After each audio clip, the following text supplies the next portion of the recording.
G'day. This is Charlie, and I'm coming to you today from my locals community with your daily dose of business inspiration.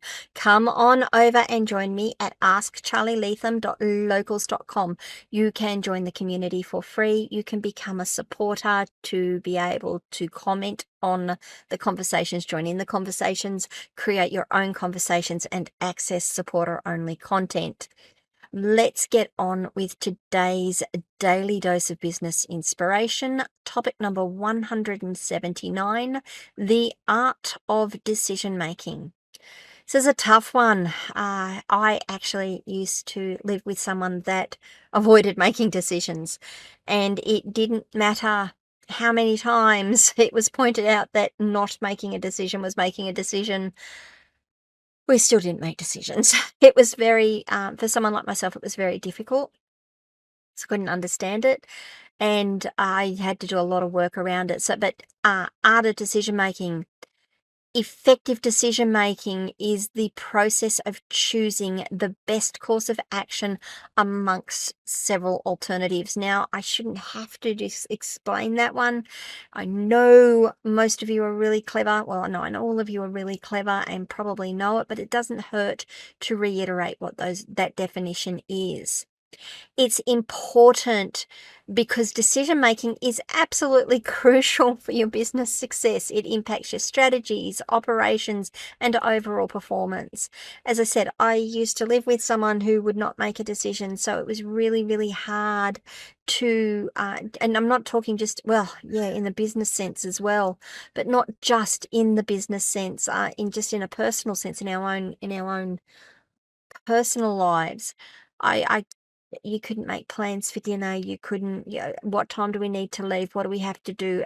You cannot get you cannot make those sorts of determinations unless you have decisions around it. So that's why decision making and effective decision making is important to you. The thing is, how do you go about it? What are some of the strategies that you can employ for decision making? Well, first of all, you need to gather some information. Collect relevant data and insights to inform your decisions.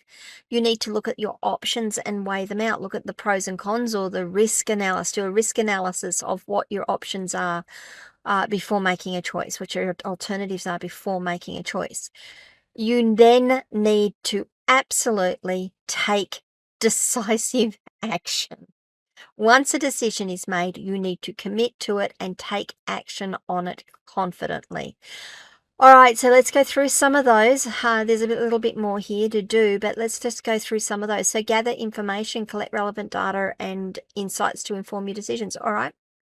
I want to introduce this new service into my business. There we go. I'm just trying to put it into terms that relate to my listeners here, my viewers. I want to introduce a new service into my business. The service is going to do X, Y, and Z. X, Y, and Z. Okay, great. How much are you going to price it at? What's it going to cost us? Who do you need to run it? How do people buy it? What does it do? All of that information I need to start gathering, and I need to break it down into smaller chunks of work so that I can get the product brief done, I can get sales pages done, I can get processes and procedures in place so that we can roll it out and deliver it, so that other people can deliver it.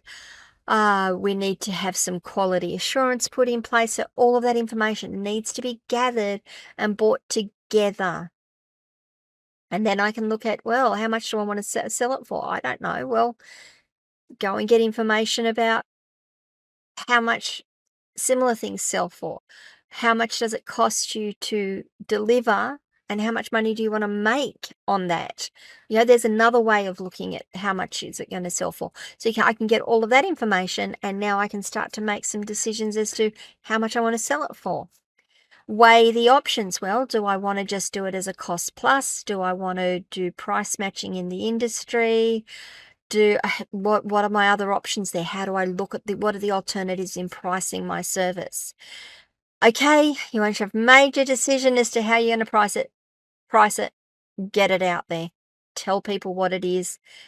Doesn't mean to say it's always going to be that way. You should then come back and assess it. Or good quality assurance is assess it, see how it performs, see what sort of feedback you're getting for it, and then decide whether the price point was right or not, whether you've priced it right, whether you've costed it correctly, all of those things. So there's some strategies for you. What are some of the challenges that you're going to find when you are making decisions in your business? Well, analysis paralysis. Love that term. Absolutely adore it. It's something that I get stuck with a lot. I fall into a lot. I overanalyze and I delay my decisions because I've got so much data and I've got to understand it all. I need to understand it all and I need to look at all of these options and there's so much there. I'm now getting overwhelmed, so I'm just going to put it off for a little bit. Yeah, that doesn't work. Unfortunately, you've got to get over that. So one of the ways to address that is to set deadlines and focus on the key information. Decide what the key information is and make a decision based on that. Biases. I got this one out and I looked at the notes here and I'm like, be aware of cognitive biases that can affect your judgment and you need to then strive for objectivity. So cognitive biases, one of them might be confirmation bias, for example. So things that it takes you out of rationality and puts you more into an emotional sort of decision making or assessment point process. For example, if I go back to pricing, oh, this product is so good, it will sell at X number of dollars, and it will sell at X number of dollars because all of these other products sell at that. Now, have you made that decision because you've looked at it rationally and logically and unemotionally? Or is it that you are slightly attached to that product? You think this service is great, you know it's going to really help people, and you know that it's actually better than all of these other ones. So if we price it just at that price point, everyone's going to love it. Have you divorced the two from each other? Finally, the one of the bigger challenges, one of the biggest challenges for decision making is fear of failure. If you make a decision and you get it wrong, it might be costly. It might not be costly, but it doesn't feel so good if you go to do something and you don't do it well or you fail at doing it right. So you've got that fear of failure right inside of you. I tend to go, okay, I've made the decision. I'm going to try it. If it fails, it fails. If it doesn't, it doesn't. If it fails, then I've just learnt something new, haven't I? So I can go go into my decision-making process with confidence. The example I've got today is Jeff Bezos and Amazon's decision-making process. Jeff Bezos uses a two-way door approach to decision-making. He differentiates between reversible and irreversible decisions. He encourages quick actions on reversible decisions, while if it's an irreversible decision, he encourages people to take their time and think about. The strategy has allowed Amazon to innovate rapidly while effectively managing its risk. Now, I think that's fantastic. So think about what is a quick decision that you can take that if it doesn't work, it's okay. You can just wind that back and change it up again. And what are the ones that if you implement this change, it's going to cost you a little bit more to do. It's going to be harder to change out. I'll give you an example of an irreversible one. I'm looking again at my accounting package. Do I want to change from this accounting package to this accounting package? It's not for the light-hearted. It's not a matter of, well, I'll just go try it and see if it works. Yeah, I can run up some dummy data and run a set of books on it and see if it works, but I can't move my entire business over to it quickly.